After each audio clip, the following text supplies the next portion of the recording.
going to begin this afternoon with a panel of students who have benefited from prior learning assessment.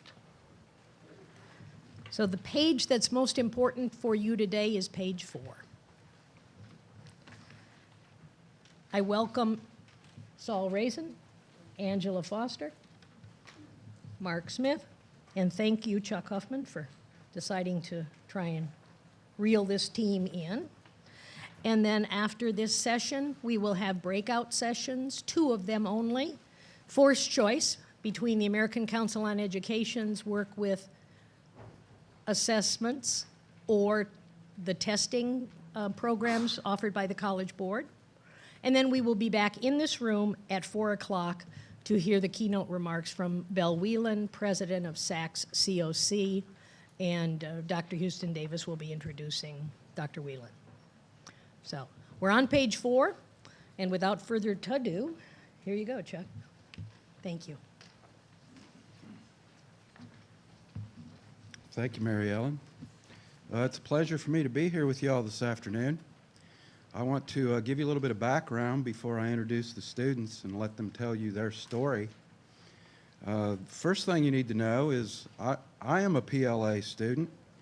Back in 1988, I'd spent 8 years in the military doing military intelligence and decided I wanted to get out of that and get back into college. And at the time, I had about 47 credits. I had accumulated courses from various different institutions in during my military time.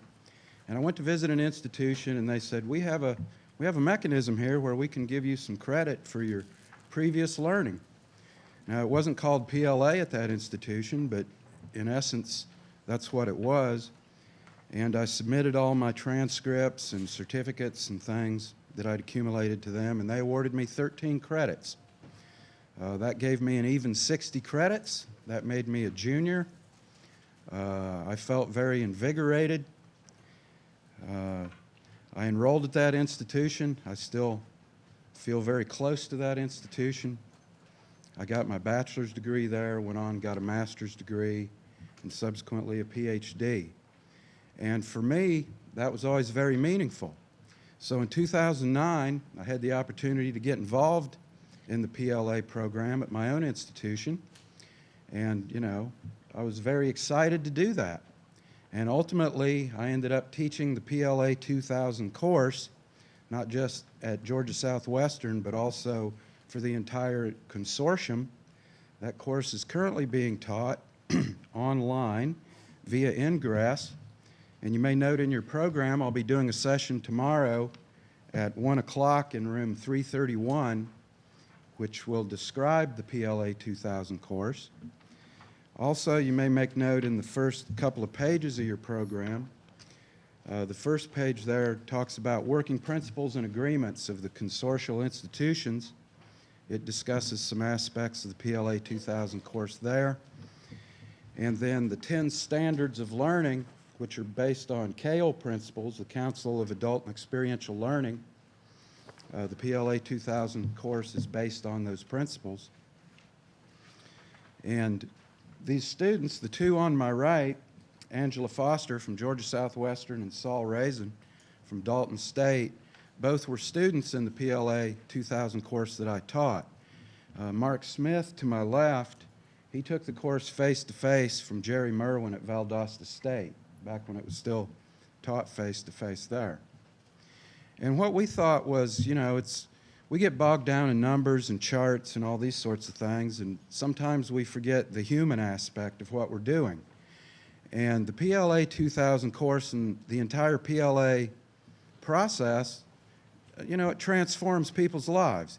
It changed my life. I probably wouldn't have had the confidence to go on and pursue a PhD or even a master's degree had I not had that invigoration, that jolt that I received from that 13 credits. That gave me a lot of confidence. And I think the stories they will tell will inspire you and, you know, put you back in touch with some of the human aspects that you may overlook from time to time. So Angela Foster, here to my right, she's from Georgia Southwestern. She's a senior administrative assistant at the Rosalind Carter Institute for Caregiving. Last Friday, I was sitting in my office. We're actually in the same building. We just moved in a couple of weeks ago. We have a new facility. We're very thankful for that. I'm sitting there. There's a knock on my door. I look up, and there's Angela, and standing right beside her is former First Lady Rosalind Carter. It's like, hello, how are you? And I'm like, very good, First Lady, how are you? And this is kind of a common thing to happen in America. You know, you'll be at Lowe's or something and see Jimmy Carter buying a hammer. That's not unusual. But she's basically an assistant to the former First Lady. And if you haven't looked at what the Rosalind Carter Institute does, they do a lot of work with the Wounded Warrior Project, traumatic brain injury. They teach caregivers how to care for others. And in conjunction with the psychology department, the nursing program, the School of Business, School of Nursing, I guess I already said that, we're looking into launching a certificate program in caregiving as a segue into a master's program in caregiving. That will be the first of its kind in the world, and we're pretty excited about that. And Angela's a part of that. And I'll let you tell your story, Angela. And Saul and I both did 3 minutes with the BOR last August. That's what they said. You have 3 minutes. They gave our president 2 minutes, and I keep teasing him about that. I got 1 more minute than he had. But Saul's story will certainly inspire you. And I've heard Mark speak before, and whenever I hear Mark speak, I'm also inspired. So enough about me, and let me give you Angela Foster. Thank you, Dr. Huffman and Mary Ellen. I thank everyone. It is an honor to be invited to the panel, and like Dr.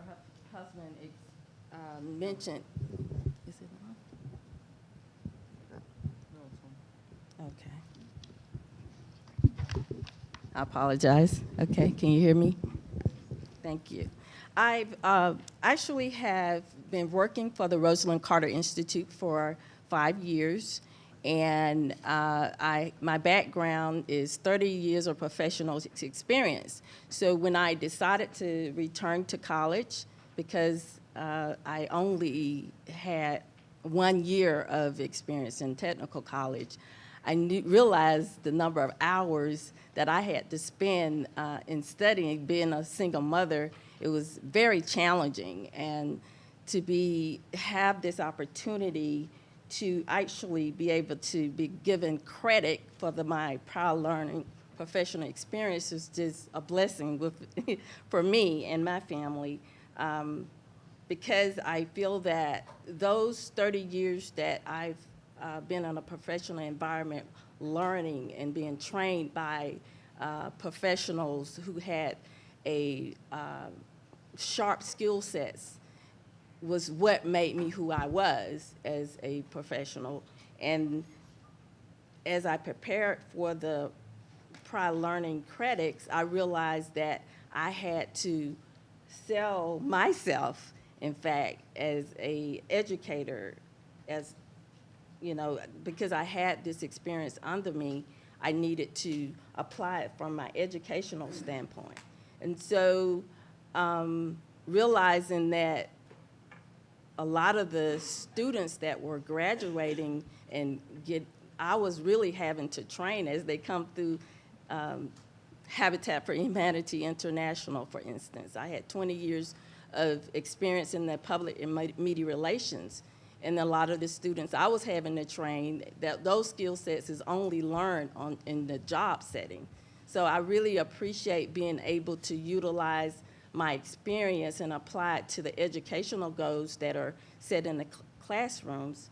And so in doing that, I outlined like my experience with Ms. Carter, for instance. It's basically being her administrative assistance and coordinating events for the Rosalind Carter Institute. So again, the prior learning piece was really one of my way of being able to prove to educators that I already had some of the skill sets that were offered in the classes. So in doing that, I had to, of course, gather my transcripts from the various courses and trainings that I had already completed as Public Relations Society of America, crisis intervention courses. So all of that played a good part in getting me the credits that I need. So 9 hours of credits is what I received from the Proud Learning, and I appreciate it. I don't know if you guys had any questions. I mean,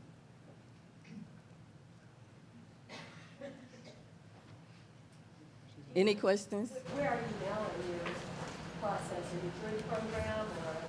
I'm not completed. The 9 hours is what I'm a senior right now. So my goal is to have 9 more hours, and then I had my science that I need to complete, so.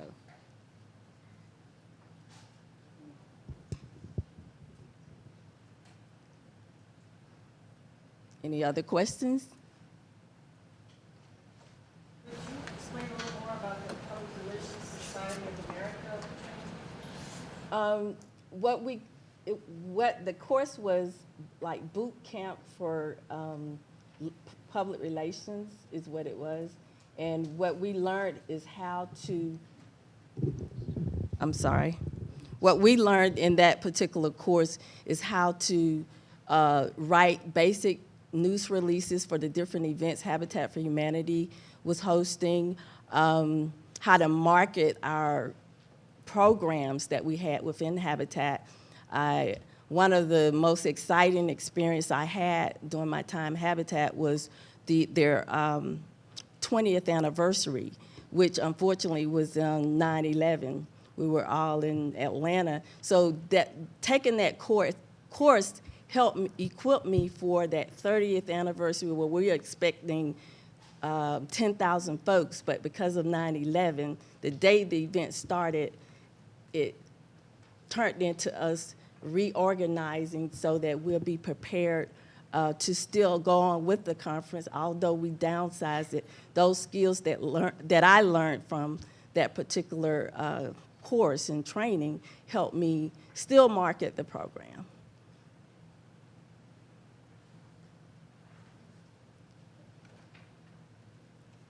Any more questions?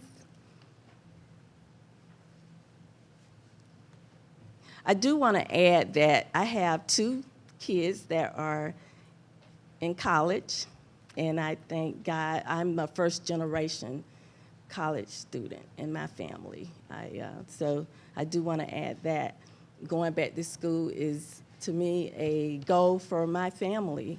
My mother didn't finish college, so I really, again, appreciate this opportunity to be able to have the Proud Learning credits to be applied to my career goals. Thank you.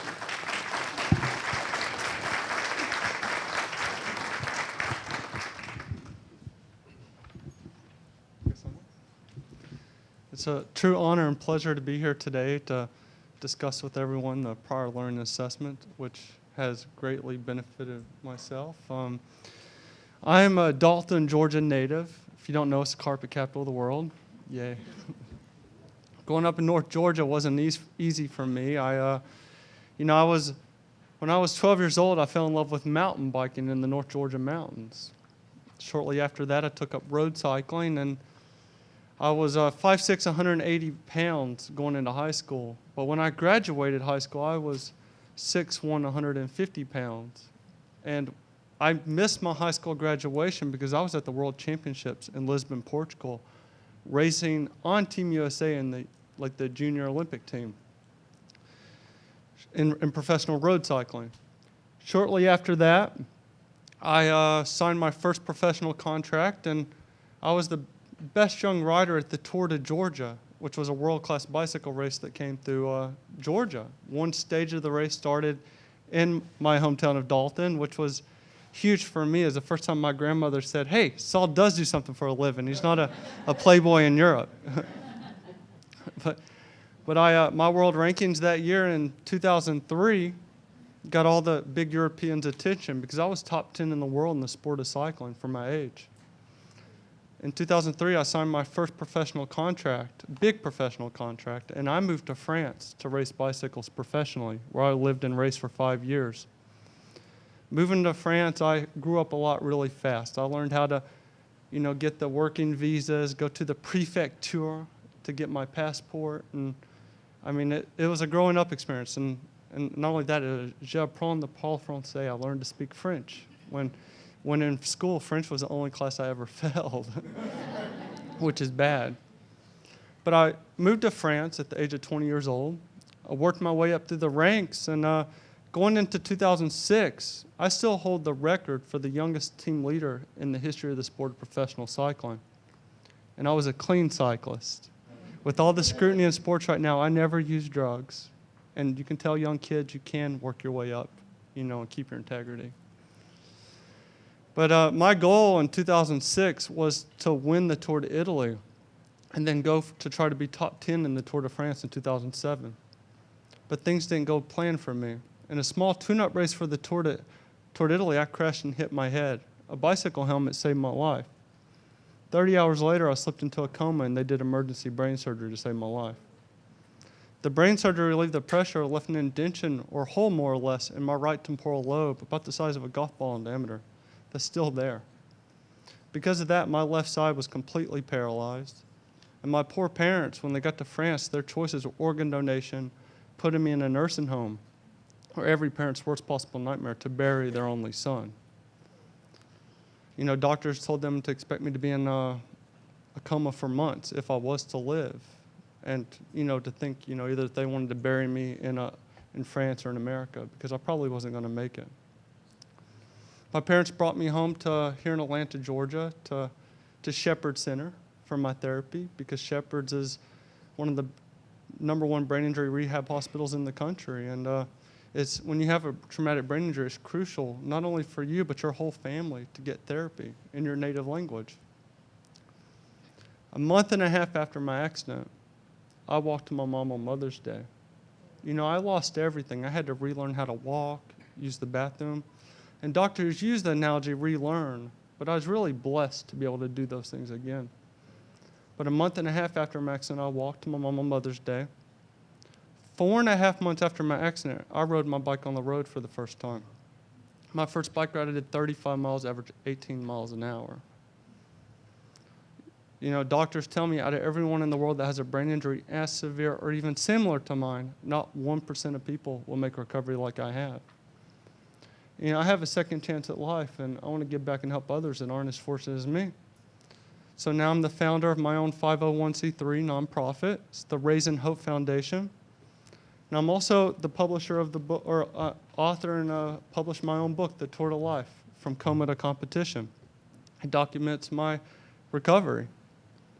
In the last 6 years, going on 7 years, I've successfully sold over 10,000 copies of my book, raising over $250,000 to help others with traumatic brain injuries and disabilities. I now have a foundation in the Netherlands, so my foundation is international. And I'm also, because doctors told me I'd never walk again. And I'm the kind of person you can't tell me I can't do something. To prove them wrong, I've ran 2 marathons. My first one was the New York City, and then I ran the Atlanta Marathon. My first marathon, 4 hours, 27 minutes, and 10 seconds. My second marathon, 4 hours, 15 minutes flat. And I set my goals high. And my foundation, we have small hearts, but we have bigger dreams. And because there's only so much known about the brain, but there's more unknown than there is known. So you can't give people answers, but you can be that friendly shoulder for them to cry on.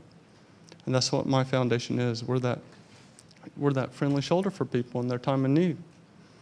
And it's my dream one day to possibly work for an organization to help improve the quality of life of others, just to let them know that they can get through the hard times. I've been interviewed for several jobs, just doing that, being spokesperson for institutions, working with kids, teaching them the importance of safety. Not only that, but raising money for the organization, like Shepherd Center. But these jobs, most of them require a bachelor's in marketing, something I don't have. And being 30 years old, being in school, I make it look easy. It's not easy being a 30-year-old college student. And not only that, living with a disability that you can't see. So if I sit here and I try and open my hand, I can't do it. I have to force it open. So, I have trouble, I'm left-handed too, so I have trouble writing. I receive accommodations in school, and I use every one of them because I need them. But that's what's led me, my background as a professional athlete, a philanthropist, having my foundation here in America and in Europe. And also I have a small technology company I've started that we're in the process of developing an efficiency meter for running shoes, which is something well needed in the sport of running because there's nothing out there like that. So I'm an entrepreneur, ex-professional athlete. And about a year ago, I was going over my scheduled classes I have to take in order to graduate with my advisor, Dr. Myers. And we were going over, and some of those classes were aerobic walking.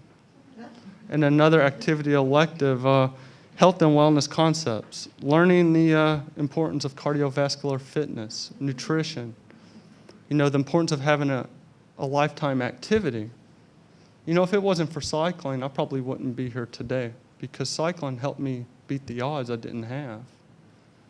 And that's how Dr. Myers helped me discover the PLA program to help accelerate my learning and graduate. And going through the course with Dr. Huffman, he emailed me one day and he said, Saul, you're going to be able to receive a lot more credit than just these 2 activity electives. So I've also applied for courses like BUSA 2106, Environment of Business, learning about the business ethics and social responsibility, which is something being an ex-professional athlete. And, ethics, that's what I live on, it's my integrity. But PLA is, time is money. For universe, time is money, and PLA saves time and money. And also, I believe used in the correct setting can give really good initiatives for kids to go beyond, especially in middle schools, high schools. If you're a football player in high school, when you go to college, you could get credit for that if you take it seriously or if you're on the track team. And not only that, I believe PLA is a good stepping stone to help bridge the gap from affirmative action and also ADA. Because, students, in our military, when they apply for higher education, to me, I believe that they should be awarded points towards their higher education just for their previous life experience. And PLA is just, it's wonderful. It's really just helped me tremendously. And, my next goal is to graduate Dalton State College this year. Because what's impossible, right? Thank you.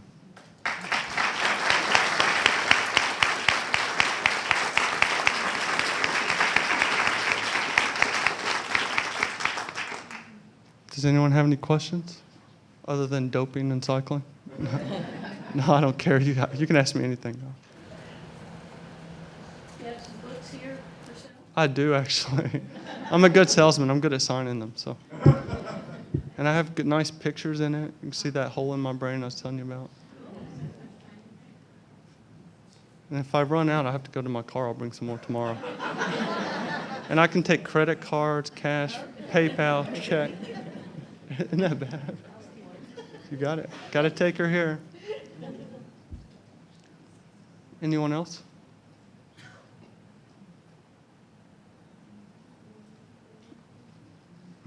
I'll tell you guys something cool, though. My foundation, we funded a program at Children's Healthcare of Atlanta the last 2 years. It's the BRAIN program, where they take students that are in the medical industry and that are studying to be in the medical industry, and let these students work with kids that have traumatic brain injuries for 2 weeks. The program's used for brain injury research to see how the kids respond to different social situations. And as a VIP, I was invited about 2 years ago to go see the program in action. And I ran into this cute girl. I started talking to her, and within about 5 minutes, I said to her, do you have a brain injury? And she was shocked. She couldn't tell that I could tell that she had a brain injury. but I could tell from the way she articulated her words. And then I said to her, "Is that a trach scar?" And then she was blown away that I could tell she had a trach scar because she had surgery to help get rid of it. And we started talking. It turns out 11 years ago, she was in an automobile accident. On impact, her lungs collapsed and her brain was literally split in half. She had a diffuse axonal brain injury. They pronounced her dead on the scene until they found her heart rate, putting her on the gurney, taking her to the life flight. She's lived. She's made a remarkable recovery like myself. And needless to say, we've hit it off and we're engaged to get married. But one thing I've learned from my fiance, Lindsay, is, her accident was when she was 15 years old. And she went to high school when she was 18. And, she was in special ed. She had a hard time. And, no, she didn't go to high school when she was 18. She graduated high school when she was 18. When she was 19, she went to college. She went to West Georgia. Her first 2 years in school, her grades suffered because of her brain injury. She was disabled. But by the time she graduated, her grades were good enough that she was on the dean's list. But being around Lindsay, it was her dream to be a speech pathologist. And she applied to 15 schools in the state of Georgia, and sadly enough was rejected at every one of them because she has an 1,100 GRE score, and her GPA suffered from the first 2 years, so her GPA is not quite there. But after falling in love with Lindsay, and doing PLA, it's kind of been like a sore spot for me because I believe that, because of her life experience, having to undergo 2 years of speech pathology for rehabilitation, I believe that experience and having empathy for others I believe she should get points towards her application just for that experience. And that's why I believe, PLA is such a good starting point. It's a big stepping stone to do wonders and just to help improve our education, to teach kids to make good decisions. And young adults, too. Yeah. I'm done. Yes, I do have a question. I know that PLA credit involves putting together a portfolio. Yes, ma'am. How time consuming did you find that, and how did that compare to taking the course? I'm not the best person to ask of that because for building my portfolios, I actually had all my experience already documented. So for me, it was pretty much copy and pasting into the requirements. But it's not, to me, it's really not that time consuming. If you have learned at the college level the requirements of a course, to me, it's very easy to document what you've done. Because when you do PLA, you have an objective. I have one here. Understand the importance of cardiovascular fitness and endurance. You have the artifact. That's something you've done that, shows that you understand that objective. And then underneath it, you have a caption, which kind of backs up your artifact that shows that you've learned at that level. And for me, I think everyone can understand how I could easily put an artifact understanding the importance of cardiovascular fitness. I used to ride my bike 30,000 miles a year. And then you have a caption, or even, for Angela, right? Yes. I mean, you have the caption. And one more thing, I pride myself on my networking and marketing skills. From my cell phone, using social networking, I can email 16,000 people just by updating my Facebook status. And I pride myself on that, being able just to reach out and help people. And I keep talking, but last year, I had a wounded veteran email me who was blown up in Afghanistan, and he's lost the hearing in his right ear and also the vision in his right eye. And he also suffers from severe balance problems, but he emailed me because it's his dream to be on the U.S. Paralympic team in cycling. And he was at a cycling camp, and they told him that, that he would be definitely considered for the team, but the only setback is he doesn't have a bicycle. And the VA won't pay to give him because bikes are $5,000. And he asked me if my foundation gave grants so he could get bicycles. And so he could get a bicycle. And my foundation, we're not set up to where we can give grants like that. But I gave him a list of organizations that do give grants for disabled athletes. And also told him, I said, I cannot guarantee you I can get you a bike, but I give you my promise that I will give you the honor and respect you deserve and will do everything in my power to help get you a bicycle. I put it on my foundation, Facebook, and Twitter. I had him a brand new bicycle within 10 minutes. Wow. But that's, I mean, that's, you know, how do you put that in a portfolio? But that's kind of what PLA is. So. Yeah, I'm wondering, you know, in the state of Georgia, there's Area D credit, and Area D generally is dealing with laboratory sciences. Right. I'm wondering if either of you use PLA to satisfy the Area D requirements. If so, what classes were? And my next question would be, how did you deal with the laboratory portion of the course? Actually, I did. Did you do it? No, I didn't. No. I might have to get my professors up there to help back me up on this one. But I originally was studying to be a physical therapist assistant. So I took anatomy 1 and 2 at Dalton State, got an A in both of them. And but then I realized I don't think physical therapy is my calling. You know, I want to be a spokesperson for people with disabilities. You know, help improve the quality of life of others while raising awareness for brain injuries as a disability. But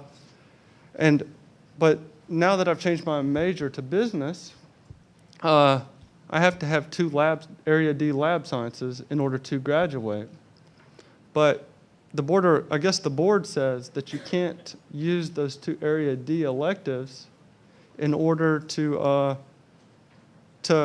I can't use the anatomy credit towards those Area D electives. But that's when pursuing a degree in, like, you know, healthcare.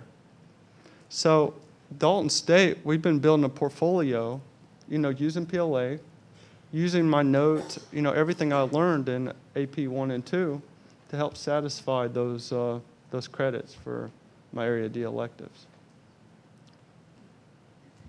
So that's how.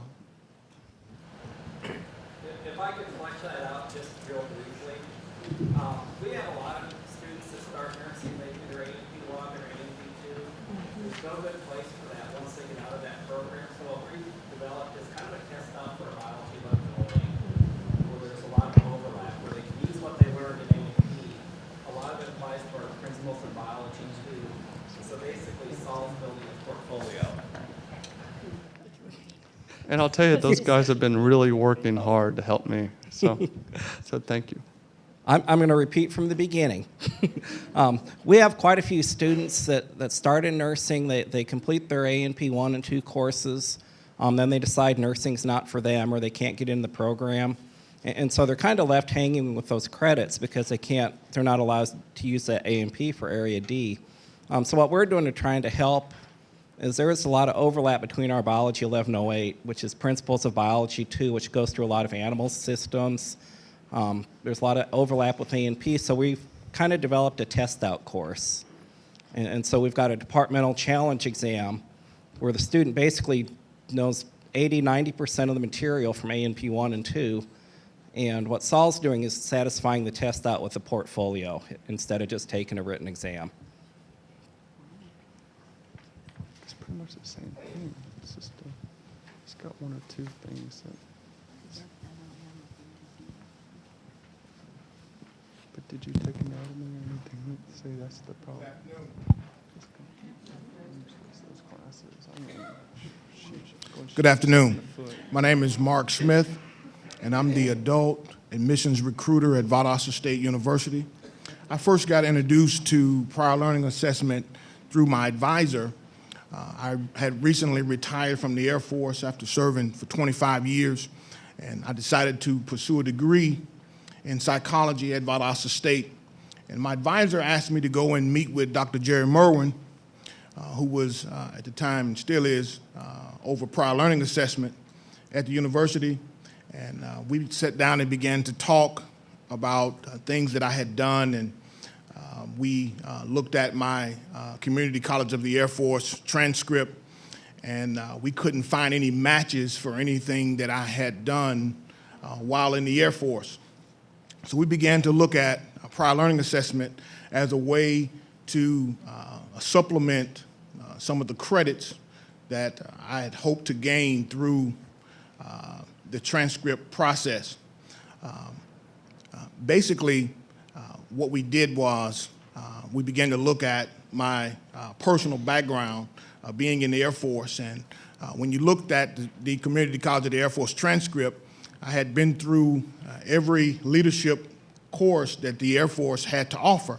So we first began to explore perspectives on leadership. So after taking the PLA 2000, where they taught me how to put together a portfolio, we began to look at the perspective on leadership. And I began to do that to answer the lady's question there. I always started a PLA project during spring break, believe it or not.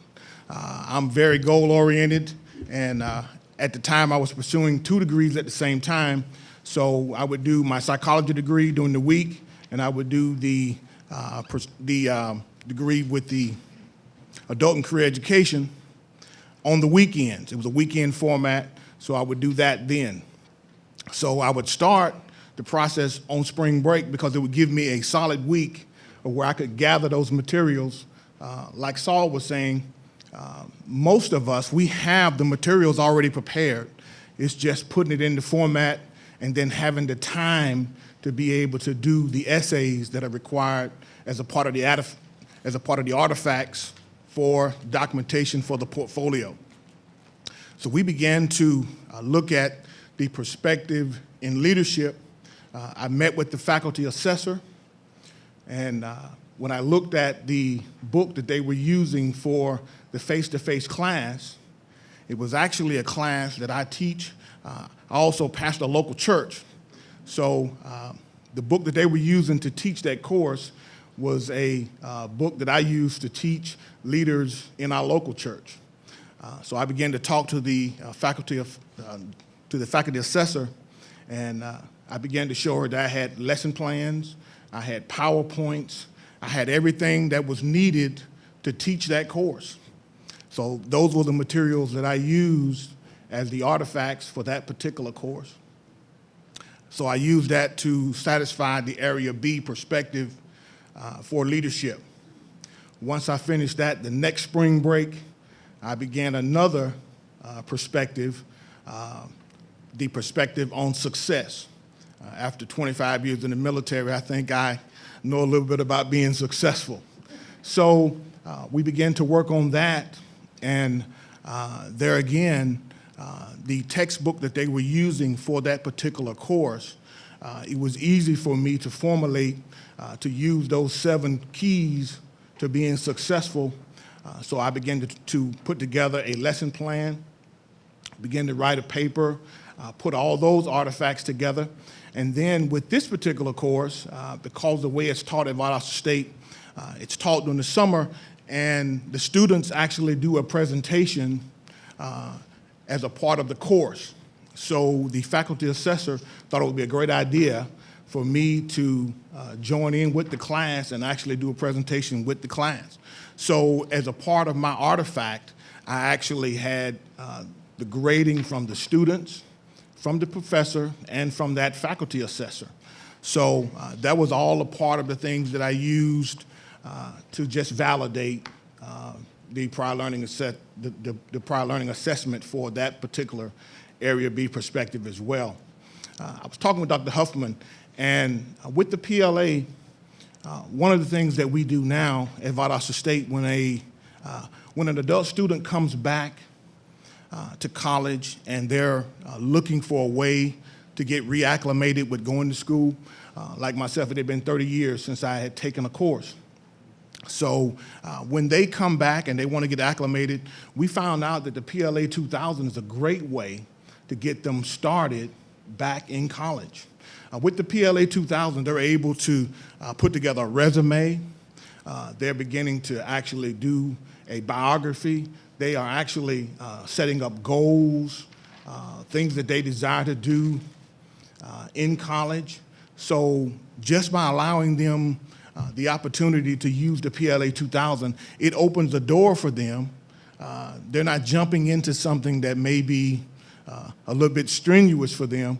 They can ease their way in, and before they know it, they'll be successful in what they're trying to do as it relates to college.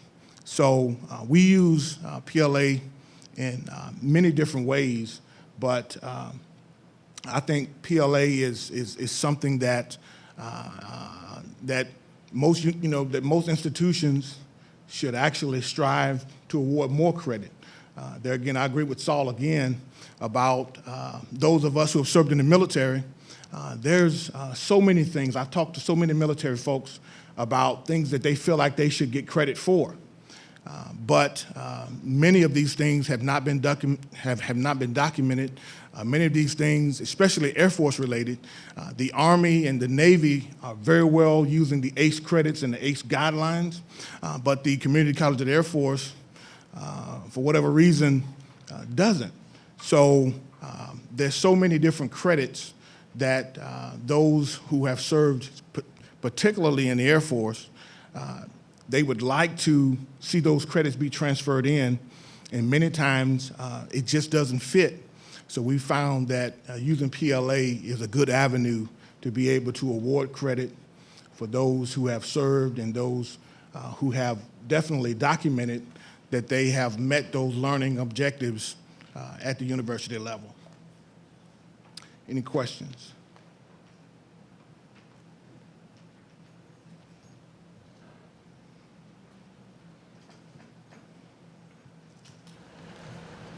Can you talk a little bit about what you're doing now? Now, the position I hold at Valdosta State, it's a new position. It shows Valdosta State's commitment to the adult learner. I am the adult admissions recruiter. I am the person who is the POC for those who are non-traditional students that decide to come to Valdosta State. I reach out, make contact with them. We look at their military transcripts. We make sure that we try to remove any obstacle that is going to be a barrier for degree completion. So we meet with them. We give them an avenue to be able to talk. We share courses that they should take for them just coming back to school. Actually, my position at the university now is a way for me to give back. By me being an adult learner, I understand what it means. I was a 45-year-old freshman, so I understand what it takes to come back. I understand how it feels to be at a certain level in the military and then to come to a college campus of 13,000 students and just be a number. So what I'm doing now is a way to be able to give back to the university. And I'd like to make a comment on what you said. Traumatic brain injuries are the signature wound from this war in the Middle East. The reason being is this the first war that doctors are able to save the lives of these men and women from any other thing would have killed them. IED blast. And the gross majority of the veterans that I've worked with all have some form of traumatic brain injury, if it's either, from an IED blast or post-traumatic stress disorder. And because of that, a lot of our returning veterans, it's like me, it's an unseen injury, it's an unseen disability, and it's not easy going back to school to pursue an education, and it's definitely not easy if you have a disability on top of that. So that's one reason why, our men and women that have been injured or serve in our country, I think, PLA could really boost their morale and give them hope to let them know that they can achieve more and get through it. So thank you for your service, sir. Can I ask you a question about your test? Yeah. It's funny that you bring that up because it's been a hot topic on my campus. Do you have any problem transferring that, or how many have you given? We haven't quite given any yet.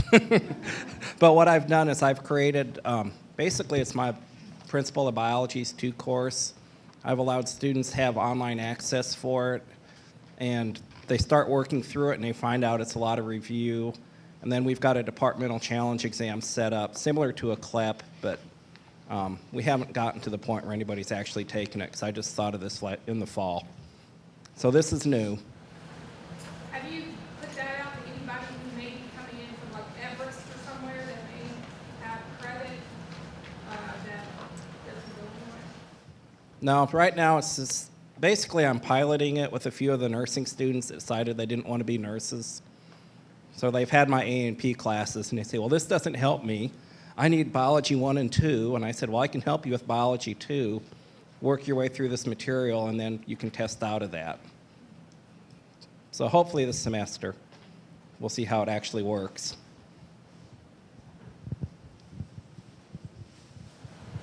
Mark, let me ask you a question. We're in Columbus, an area not unlike yours, in the shadow of Fort Benning, and we're just surrounded by an increasing number of for-profits in our market. How do you think the university system is doing, your own personal experience and now in your current role, with PLAs, with either active duty military or retirees versus these likewise regionally accredited for-profits out there?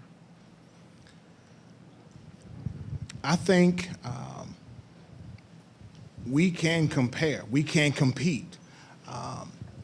Like the position I'm in now, I actually work for admissions in the Adult and Military Programs Office. So now we have a focus to where before we may not have gone after those students aggressively like we do now.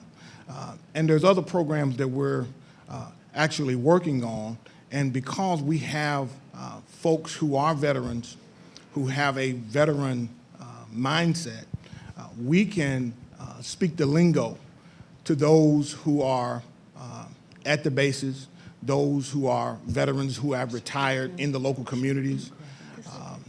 With our veteran population in Lowndes County, it's one of the highest in the state. So we make sure that not only are we using the Adult Military Programs Office, but we're also using Student Veterans of America.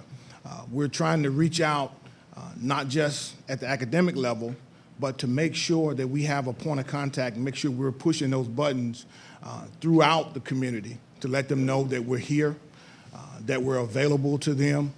And just by us being aggressive in that nature, I believe it's working for us. And on another note, PLA is not free if you build a portfolio. If you submit a portfolio, it's how much is it? 300, how much? It's $250 for 3 credit hours. $250 for 3 credit hours. So the school does make something. I'd just like to follow up with your comment or your question there. You know, I drove up this morning from Americus, Georgia, up Highway 19, and there's an area there where you lose contact with civilization, basically. No radio stations. It was raining a little bit. I was trying to monitor the weather. And out of this abyss of static, the first human voice I hear is an advertisement for the University of Phoenix putting on an open house on either Valentine's Day or President's Day. That part faded out a little bit. Somewhere in Sandy Springs, they gave an address. And I started thinking about that. You know, the University System of Georgia, and I know there are some administrators here, and I apologize up front, but hasn't done a very good job of marketing what we have to offer, not just for the military market, but for the adult market and our general student population across the board.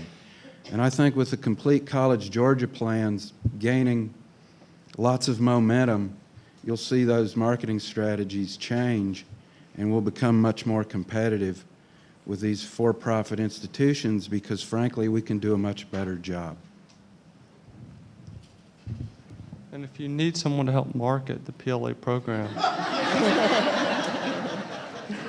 I know a good guy for that, okay? That's been through it, that can.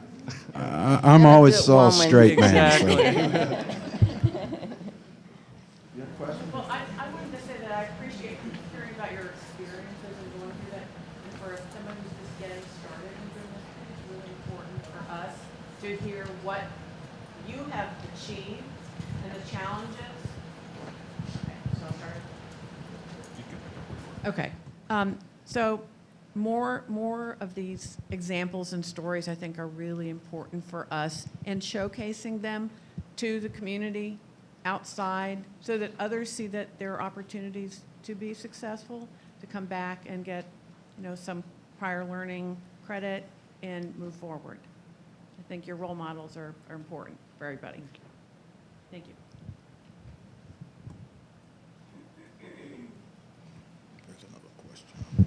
Question I have is, in your new position at Valdosta State, are you now the VA certifying official for all veterans? No, sir. We have a separate office that handles the VA certification. Our office deals strictly with adults and with veterans. Do you work in conjunction with them once you recruit them, the veterans? I mean, how do you tie them together? Because, recruiting them is one thing, but I assume they continue to be contacted. Yes, they are. Actually, the recruiting piece and being there with them works hand in hand, because once you recruit them, they actually come back to you. It's something about the way we were brought up in the military. We have that camaraderie. They like to talk to somebody who knows what they're going through, someone who can relate to them. Many of them will actually seek you out because they understand that you were a senior NCO and you understand exactly what they face, what they're dealing with. So once you recruit them, you don't recruit them and just hand them off, because adult learners like to hang around. They just seem to linger. They just keep coming back and coming back, because actually you build up a trust with them. So you don't just let them go. You don't just recruit them. You follow the process out until they actually complete that degree. And then we have folks that will come back and let us know that they appreciate what we've done. We appreciate helping them to navigate the process. So it's not just a recruiting aspect, you actually follow through as well. What do you think about using prior learning assessment as part of the course? And let me give you an example. We have a lady who's been in the military that's been a nurse practitioner, and her arts transcript recommended that she receive credit for anatomy and physiology, but it said that she didn't have a lab. Now, if she's been a nurse practitioner, it seems to me like she might have had the laboratory experience in her position. But I don't know if you ever would take components of prior learning and create a lab out of them, for instance.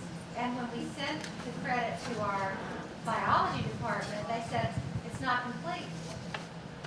It's not complete. Well, I'm a bit of a pragmatist, so maybe she could take a blood test or something from someone and, demonstrate some of those skills. We've not done anything like that on our campus. Andy might be able to address an issue like that. Andy? Any way you might think about a student demonstrating laboratory skills?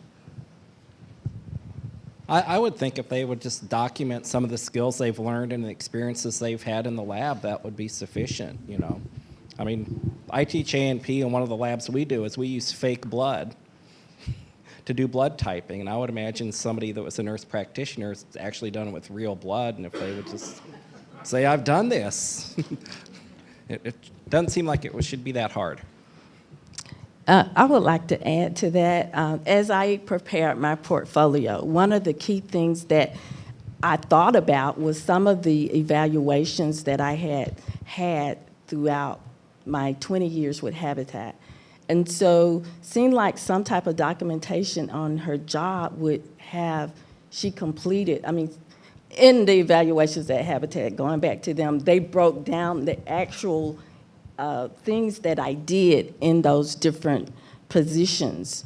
And because of that, it was signed by my supervisor at the time. It literally documented I actually, whatever lab or testing she may have done there, that just a thought. I'm not sure how that would work, but I was just thinking if she may go back through her prior evaluations in those positions, maybe there's something there that could support her lab credits.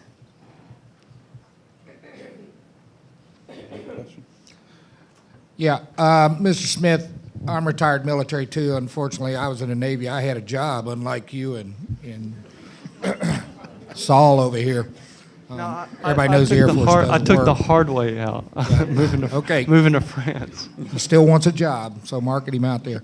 You're in admissions and recruiting, okay? What is your process when you actually take the record in and you pull in all the prior learning and all the courses and things that come in? Can you go over your process where you go through the academic side to actually get the students credit for those courses? What's your link up there? Well, actually, one of the things that we have to explain to the students is, depending on what your MOS or your AFSC was while you were in the military, if it doesn't link up, it's going to be hard for you to match up PLA for things that you haven't done in the academic setting. Like for myself, I was a jet engine mechanic. So getting a degree in psychology and jet engine mechanic, it just don't, so there's not a match in those particular areas. So you have to find something that is general. That's why I was able to use the area B to satisfy that, using the leadership and things of that nature from the military service. What I find from talking with most veterans is they want credit, but they don't understand how the PLA process works. Some of them will hear about PLA and they'll think that you are just awarded PLA because you did X amount of years in the military. That's not the case. You have to find a course that you can match up to where you can actually show that you can meet these learning objectives for that particular course. So that's where we start when we bring folks in and recruit them. We share all this information, but we try to make it so that they understand the process. And once they understand the process, it's pretty smooth once they fully understand what PLA is all about and how it all works. Let me, on behalf of the consortium, say a couple of things. Determining the course equivalent is a faculty role and faculty responsibility. And therefore, the faculty at any institution should be in the process of reviewing military occupations, perhaps, certifications, IT certifications, Cisco certifications. What the ACE review does is make a recommendation as to vocational, lower division, upper division, or graduate level, and credit our assignment. So it is not ACE's determination which 6 graduate credits should be awarded for a teacher who has national board certification. That is departmental specific. That's the role of the faculty. And that's why the Adult Learning Consortium continually invites faculty to these trainings. I would also say that we have begun the discussions for credit competency-based assessment. Those of you who were with us last summer heard Catherine Marino and Judy Wertheim, Catherine from DePaul, Judy Wertheim from Kale, speak about competency-based assessment. We actually have a university proposing to move to a competency-based assessment system in one of their colleges within the ALC. What we hope happens is exactly what's happening in this discussion, which is right now we have a course match model. i.e. you take all the course outcomes, do you match them? I would hope that Columbus State, I'm looking at you, so let me say, you see that historically they get 2 of the 3 credits. Go to competency-based assessment for the other 2 credits, figure out a way, if it's a nurse practitioner, that she might have lab experience, and get the faculty to have that dialogue. So we are, historically from the Adult Learning Consortium, we've been a course match model.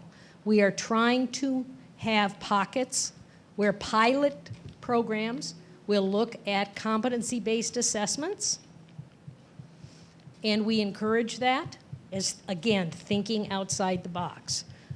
Eve Howard from ACE has something she wants to contribute. Yes, I do, actually. I run a lot of the military teams. They go out and make the credit recommendations, and I just wanted to go back to the lab piece. Previously, and you may have seen this on old arts, they weren't as specific or as descriptive as the ones that you will see coming out in the last 5 years, because we have one of our finest medical evaluators is going to talk with you a little later this afternoon about that. But they are being very specific. Where a lab is warranted, they are actually putting the lab on there. You will have both the lecture piece and the lab where it's applicable. So as PLA is evolving through the United States, so is ACE as far as our evaluations, because what we're doing is we bring in the professors that are currently teaching in the colleges and universities across the country, and they bring those ideas, those cutting edge movements that are happening on your campuses all over, and we're always adjusting and applying it to our model. As far as recommendations, while still maintaining the content, scope, and rigor of, of what we're looking at, and making sure it matches the level of learning that's being recommended. So I think you'll see or hopefully you'll see an improvement the more these come out in the past few years. But we do make the lab recommendation. I just want to say that.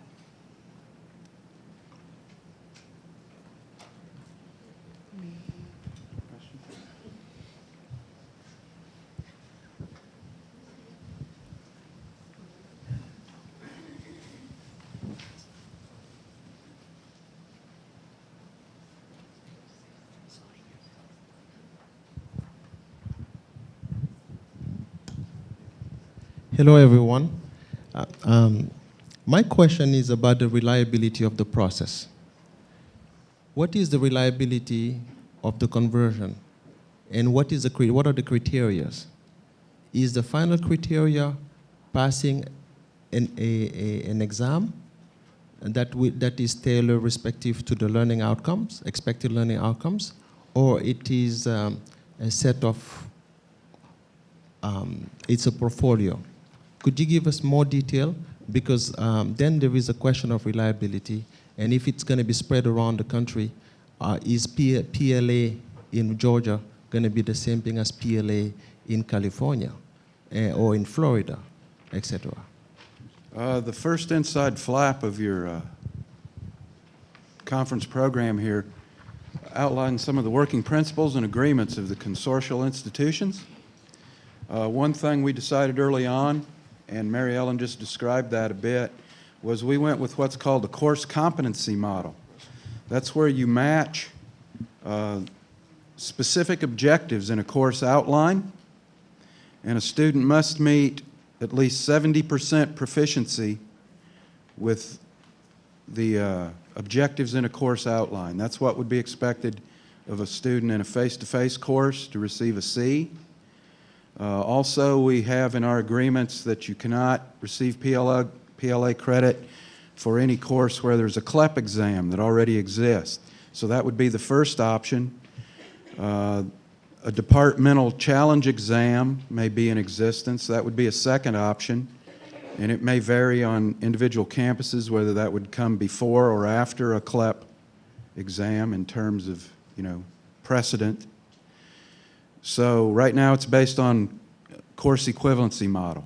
If it went to a course competency model, I'm unable to speak on that because there's been no consortial agreement arranged that way. But right now it's 70% meeting course objectives as listed in a course outline. We're almost out of time. Is there any other questions? Someone else? Just one more comment. We've talked a little bit about if it doesn't, the course-to-course match versus competency match. And I think that it's absolutely critical that you involve your faculty, get them trained as assessors.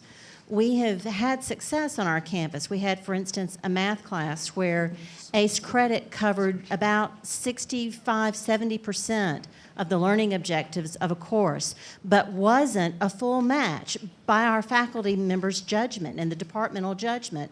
But what they agreed to do was create a challenge exam for the 1/3 that was not covered by the ACE credits. And so they provided the students with the learning objectives. We were able to use the ACE credits for 2/3 of the class. The student tested for the other third and got credit for the full course. But you can't have that kind of flexibility if your faculty are not involved in the discussion, if they're not trained in assessing, and if you don't develop those relationships with the departments. I'm going to, I was going to make one comment on the reliability of the PLA documentation. When building a portfolio and you read the course objectives and learning objectives, it's apparent, if you meet the requirements, if you understand at a college level the requirements that meet a course. Like the blunt example of me, the importance of cardiovascular fitness, the importance of a lifetime activity. I mean, I could sum that up with, as a pro athlete for 8 years. But in other aspects, if it's business, things like that, it's when you do the portfolio, even for building the portfolio, if you meet the objectives, it's easy putting it together. Because like we all said, we have it all documented. It's in my resume. I've raised $200,000 up others with disabilities, brain injuries and disabilities. Things of that nature, it's easy. So I would think just going through the program, the reliability is very good because as any professor in here, I mean, you could read and see if the portfolio meets the expectations of what you need. I just want to point out for clarity's sake, especially for people who are new to this, that the term prior learning assessment doesn't refer to portfolio assessment exclusively. It means any kind of prior learning assessment including challenge exams, CLEP, anything, AP, anything that's assessed outside of the traditional classroom. So PLA is not just portfolio assessment. because I want you to be able to have a break before we begin the 2:30 sessions, I am going to stop this conversation with one request. Those of you in the room who have received training in prior learning assessment, i.e. faculty assessors, PLA faculty assessors, would you please stand?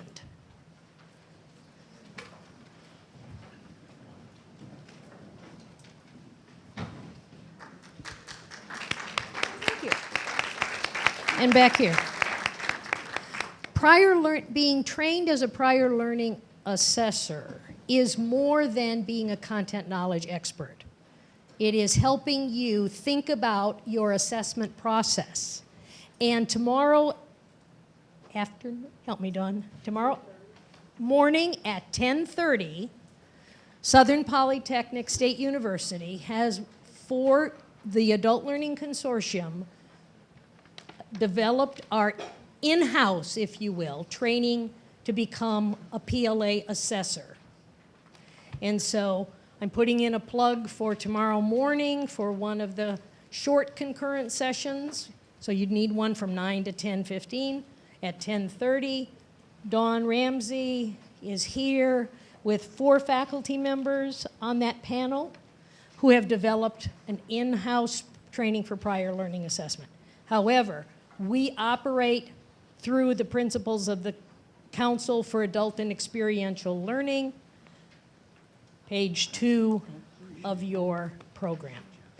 Taking a break now, and you have bimodal choice. You will either come back here and hear Eve Howard, Mary Beth Lakin and the team from the American Council on Education, move to the 3rd floor to hear about testing, or for the PIs in the room, you have an invitation-only session downstairs. Thank you.